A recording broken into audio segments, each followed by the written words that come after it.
But soon, the remains of a small number may be on their way back home. The US Forces Korea has sent 100 caskets to North Korea for the regime to hand over the remains it has discovered. It is, of course, part of the agreement that was reached between US President Donald Trump and North Korean leader Kim Jong-un in Singapore earlier this month. However, whether the first step will ultimately lead to the denuclearization of North Korea and an official end to the Korean War will have to be seen. We'll sit down with an expert to discuss what these latest developments may mean for the future of the Korean Peninsula. But first, we go to our news centre for Devin Whiting to give us the latest news updates. Devin? Hi, Jang-ho. Our top story this afternoon. South and North Korea today held military talks at the working level about restoring their lines of communication. We're still waiting to hear the results of those talks, but our Park Hee-jun is on the line with the latest. Hee-jun, what can you tell us about today's meeting? Devin, the inter-Korean military talks began this morning at around 10 a.m. Korea time and ended rather quickly in about an hour. They were held at the CIQ, or the Customs, Immigration and Quarantine Office, located in Paju, Gyeonggi-do Province, just south of the inter-Korean border. Each delegation had 5 members, the South Korean delegation led by Army Colonel Cho Yong-gun and the North Korean delegation by Colonel Chang-nam. As you said, we're still waiting to hear the results of the discussion, which should be revealed any time now. But the two sides are known to have discussed fully reconnecting their military communications channels in the East Sea and the West Sea districts. The West Sea channel was severed in 2016 after the shutdown of the Inter-Korean Kaesong Industrial Complex. It was restored in January for the Pyeongchang Winter Olympics, but it's only capable of phone communication, that is, verbal messages only. And as for the East Sea communication lines, they were suspended in 2011 amid military tensions and later destroyed in a wildfire. The two sides are also likely to have talked about reactivating a naval communication line that hasn't been used for a decade. These lines, once they're restored, will help the two Koreas avoid possible military conflicts caused by misunderstandings. Now the talks are part of ongoing efforts by the two Koreas to implement the Panmunjom Declaration from the April 27th Inter-Korean Summit, which includes reducing military tension and building trust. The discussions have even more meaning as today marks the 60th anniversary of the start of the Korean War. That's all I have for now, but I'll make sure to bring you the details of the talks later. Devin? All right, thank you for that. Park Hee-jun reporting. Now, delegations from Seoul and Pyongyang will be sitting down for more talks starting Tuesday. South Korea's Unification Ministry has announced the dates for those discussions on establishing railway and road connections and forestation projects. The railways will be taken up on Tuesday in a meeting on the South Korean side of the border village of Panmunjom. On Thursday, they'll talk about roads, meeting on the North Korean side of Panmunjom. Forestation projects will be discussed next Wednesday. These talks are part of efforts to implement the Panmunjom Declaration, the agreement reached by the leaders of South and North Korea during their summit in late April. Meanwhile, South Korea has started preparing for the reunions set for August of families separated by the Korean War. Through a computerized random process, the South Korean Red Cross has chosen 500 people who will potentially get to go to meet their relatives in the north. The next step is to figure out who among them wants to go and who is in good enough physical condition to go. Oh Jung-hee has more. South Korea has selected candidates for the reunions in August of families separated by the Korean War. On Monday, the South Korean Red Cross chose 500 people out of the registered 57,000 separated family members by computerized random selection. Those who are older and have immediate family members north of the border had a higher chance of being picked as a candidate for the reunions. The Red Cross will check the health of each of the 500 candidates and see whether they're willing to participate in the reunions to narrow down the number of candidates to 200. The two Koreas will then confirm which family members are still alive on their respective sides of the border and exchange the final list of participants on August 4th. The reunions will take place for a week starting from August 20th at North Korea's Mount Kumgang, with 100 participants chosen by South Korea and another 100 chosen by North Korea. Considering how the previous reunions have been held, it's likely that the two Koreas will split the week into 2 parts. During the first half of the week, the 100 selected participants from South Korea would meet their family members from the north, and during the latter half, the 100 participants selected by North Korea would meet their family members from the south. People who have difficulties moving can have one other family member accompany them. In this way, at the last reunion event held in October 2015, over 970 people were able to meet their family members. There have been 20 family reunions since 2000, and about 20,000 people from some 4,200 families have been able to meet their family members. In South Korea, 57,000 people remain alive out of 132,000 people registered as separated from their family members. 오정희, Arirang News. Today is the 68th anniversary of the start of the Korean War, and to commemorate the start of that terrible conflict, South Korea's Ministry of Patriots and Veterans Affairs held a ceremony this morning here in Seoul. Thousands of people attended to show their appreciation for the veterans who defended the Republic of Korea. Some 1,000 South Korean veterans and around 100 veterans from other allied nations were there as well. They watched musical and theatrical performances about the Korean War, and Prime Minister Lee Na-kyun called for lasting peace and prosperity for the two Koreas. War-torn families of the two Koreas will meet in August at North Korea's Mount Kumgang. Like this movement, the South Korean government will continue pressing for the establishment of peace on the Korean peninsula. The South Korean Prime Minister also said that seeking peace and prosperity is one way to repay the veterans for their sacrifices.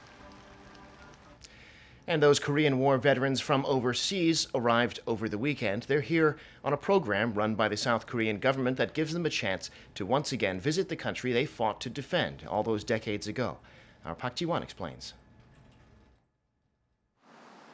This is the War Memorial of Korea located in central Seoul, and dozens of Korean War veterans and their families, mostly from the U.S., are here to pay tribute to their comrades who lost their lives 6 decades ago. This is the first leg of their 6-day visit to South Korea, which will end when they leave the country on Thursday. They placed flowers in front of a memorial to the fallen, where the names of tens of thousands of UN troops are engraved. Troops from 16 countries, including the US, the UK, Canada, Australia, and Turkey, fought under UN command in the Korean War, and 6 countries, including India, Norway, and Sweden, provided support for medical operations. Altogether, nearly 2 million people from foreign countries helped defend South Korea, and more than 150,000 of them died, were wounded, or are considered missing. After holding a moment of silence for the war heroes, they moved into the War Museum for a brief tour. The exhibitions took the veterans down the memory lane. This is my first visit to Korea since 1954. In fact, the last time I seen Seoul when we flew out of here, it was almost leveled. Now, it's full of cars and everything. I'm honored to come back. Very pleased that I'm still able to move. I'm 85 years old. Proud that people see you, they thank you. I think we were here a little over a year. Our ship was here, in the Korean waters during the war. It was a little over a year. It is kind of a different feeling, coming back. I feel proud and happy for the people. No, I think it's just great. The visits for veterans from outside of Korea were started back in 1975 by a private organization, but they are now run by South Korea's Ministry of Patriots and Veterans Affairs. So far, about 32,000 veterans and their family members from UN forces have participated. Park Ji-won, Arirang News. I'm Devin Whiting, and those are your news headlines for this hour.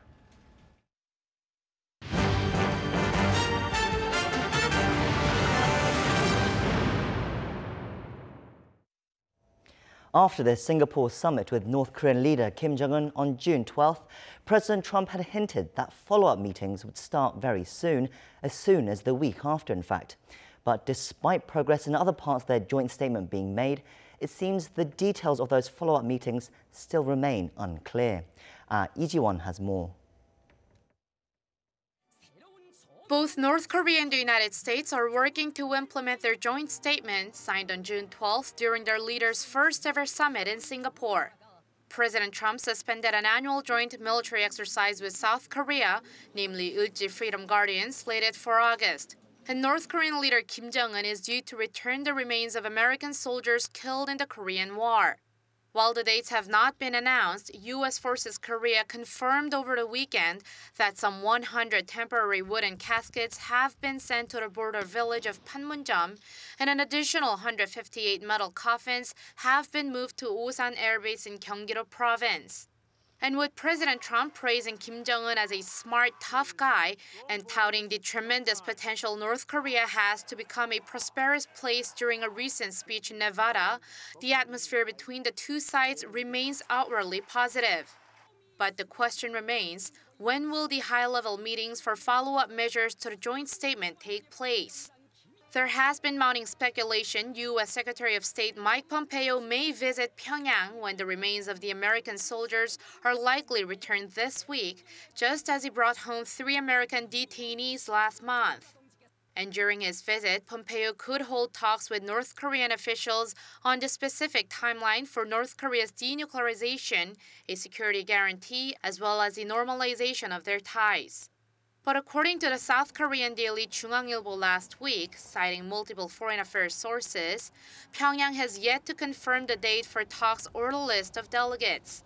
With Pompeo's North Korean counterpart at the talks yet to be announced, there's only speculation at the moment.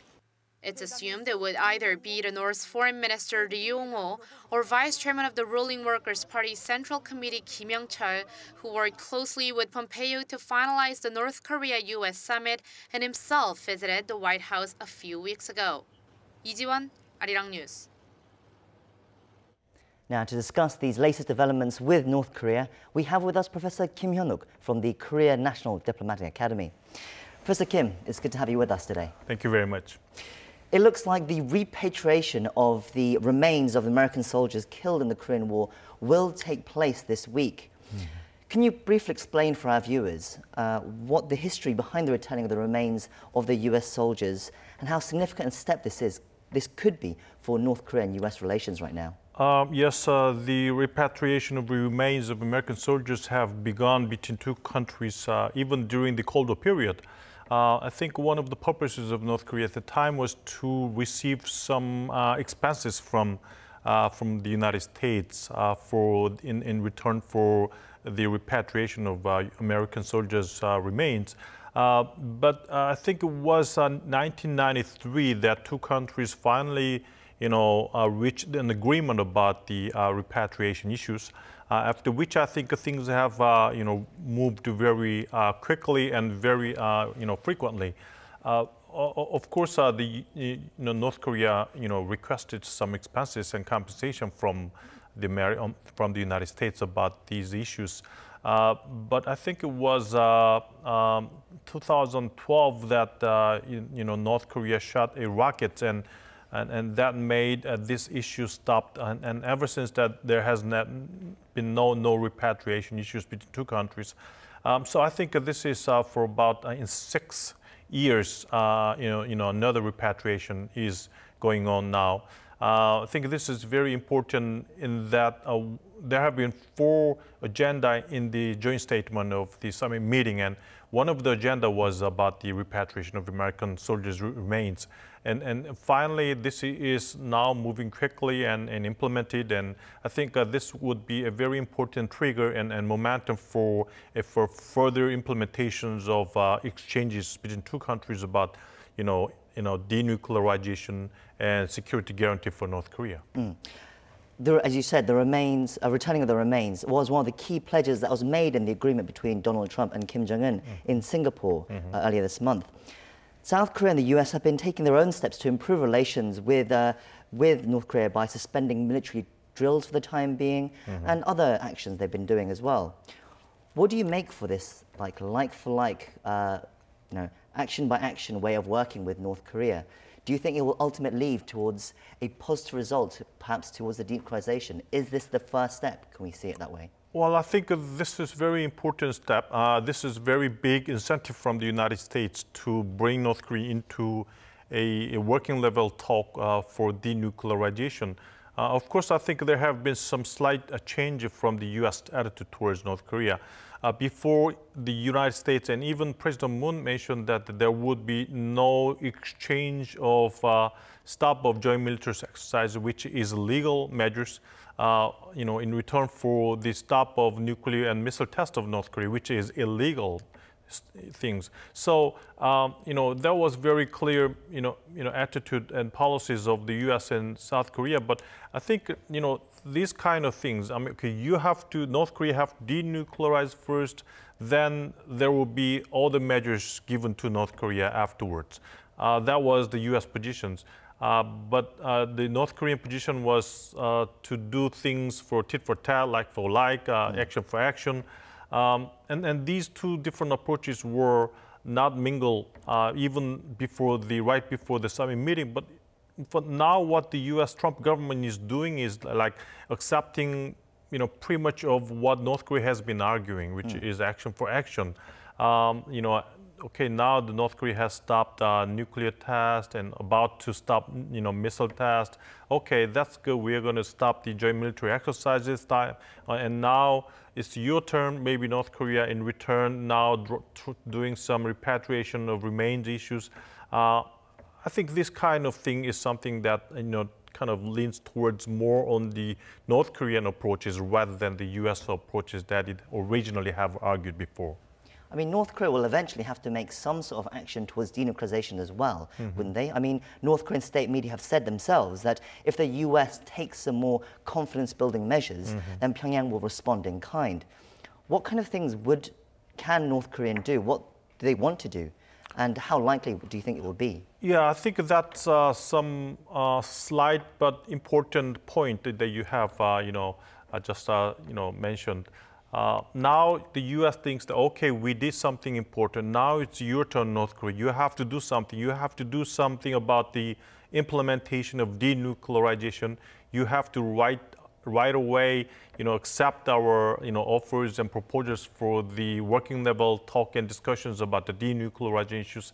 But North Korea says that, okay, we are not doing the repatriation of remains of American soldiers. This is very important confidence building measures. And now it's the U.S. turn to do something for North Korea. So there are some, different approaches, wanting the other part to do something for them. I think, what North Korea wants is, in return for the repatriation measures, maybe North Korea wants the U.S. to do something about the, guarantee of North Korean regime security. For example, economic support for North Korea, maybe some kinds of initial steps for the normalization of two countries, something like that. So I think these kinds of, parallel argument kind of wanting the other part to do something for them, I think this could be some kinds of, initial hurdle for the further talk and implementation of North Korean denuclearization. I mean, perhaps we need to be patient. I mean, it will take time for these things to happen. But I guess one of the reasons why we have become impatient is because Trump promised after the summit that the week after that there would be follow-up talks. But right now, it doesn't seem to be happening. Why do you think that is? Well, many conjectures about that. Maybe North Korea does not want to denuclearize itself. Maybe just to want to drag some time, very slow down the process, does not want to expedite the denuclearization process. And also maybe they're not ready. North Korea is not ready to talk with the United States. They are not ready for their, organizing teams for negotiations. Maybe the U.S. might not be ready yet, but they have a Secretary of State Pompeo, but maybe North Korean counterpart, I'm not sure who's going to be the counterpart. I'm not sure, maybe Secretary of Foreign Ministry in North Korea might be the counterpart. I don't know, but the working level negotiation team is not ready for the negotiation. Or they're not ready for roadmap yet. Maybe what U.S. wants from the North Korean side is that, okay, you have to do something and bring the United States the roadmap of denuclearization that you are willing to implement in the future. But maybe North Korea is not ready for it, and especially they have done summit meeting with Xi Jinping, And after talks with Xi Jinping, maybe Kim Jong-un is thinking of some different strategic calculations before it comes out to talk with the United States. So maybe a lot of conjectures, but I think North Korea does not want to come and talk and implement denuclearization very quickly without any rewards from the United States. So you don't think it might just be a timing thing? For example, there are reports that Mike Pompeo is waiting for the repatriation of the remains, that for that he will go to North Korea to bring back the remains of the US soldiers killed in the Korean War, but at the same time have these discussions about denuclearization. So at the same time that they have the optics of the remains were coming home. I mean, what do you think of that kind of speculation? Yes, that's possible, I think. But one thing I want to take note is that Pompeo would not go to Pyongyang to talk and discuss. If he goes to Pyongyang, majority of deal making would be ready. I don't think Pompeo is the one that talks in the working level. I think Sang Kim and Choi Sun-hee and some other people in the working level, I think they might be continuously talking right now. And if some kinds of level of talks have been settled down, I think based upon that kinds of principle agreement that has been made between two countries, Pompeo would go to Pyongyang and make a final decisions.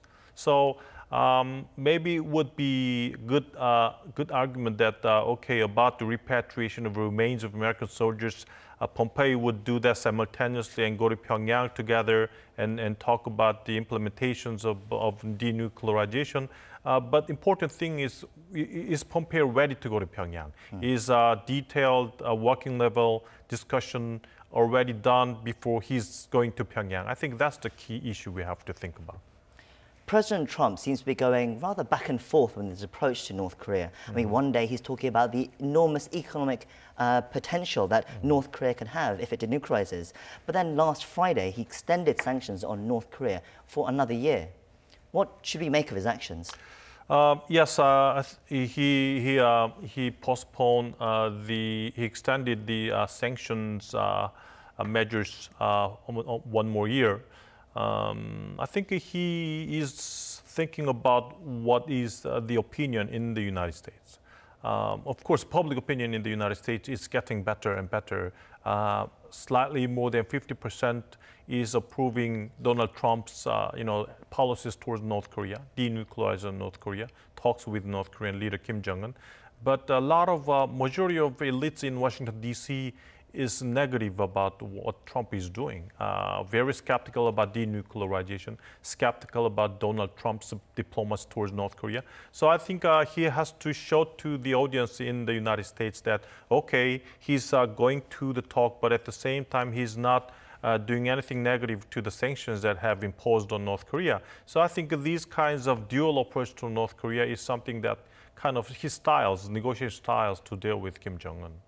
There's some criticism that North Korea so far hasn't shown any real steps towards denuclearization, but then the US and South Korea as well are also giving quite a lot to North Korea. For example, right now there's a whole series of inter-Korean talks happening right now about rail and road and forestation plans and all that. What do you say to that criticism that say pledges are being made and carried out, but not anything particularly groundbreaking from the North Korea is being made? Yes, you're right. The South Korean government is eager to improve relationship with North Korea.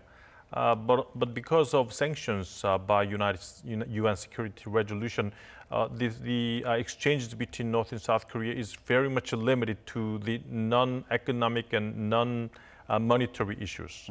Maybe we are talking about the railway issues, reconnecting the North Korean, South Korean railways issues, something like that. I'm not sure if that really, touches upon the monetary issues. Maybe not. We are not supporting economically North Korea. It's something that's, reconnecting railways between North and South Korea.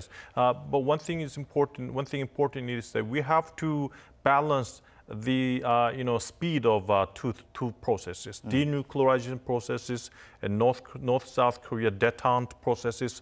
Denuclearization is a very fundamental issue. If it's broken, everything else is broken. So we have to balance these two processes so that it would go all together safely in the future. Yeah, as I mentioned earlier, I think maybe we need to be patient as well about how to deal with North Korea, because it's been so long coming for now. Anyway, thank you for coming in today for us. That's all we have time for. Okay, thank you very much. Now that wraps up this show for now, but Arirang News will be back throughout the day with all the latest updates from Korea and around the world. So do join us again next time. Goodbye for now, and thank you for watching.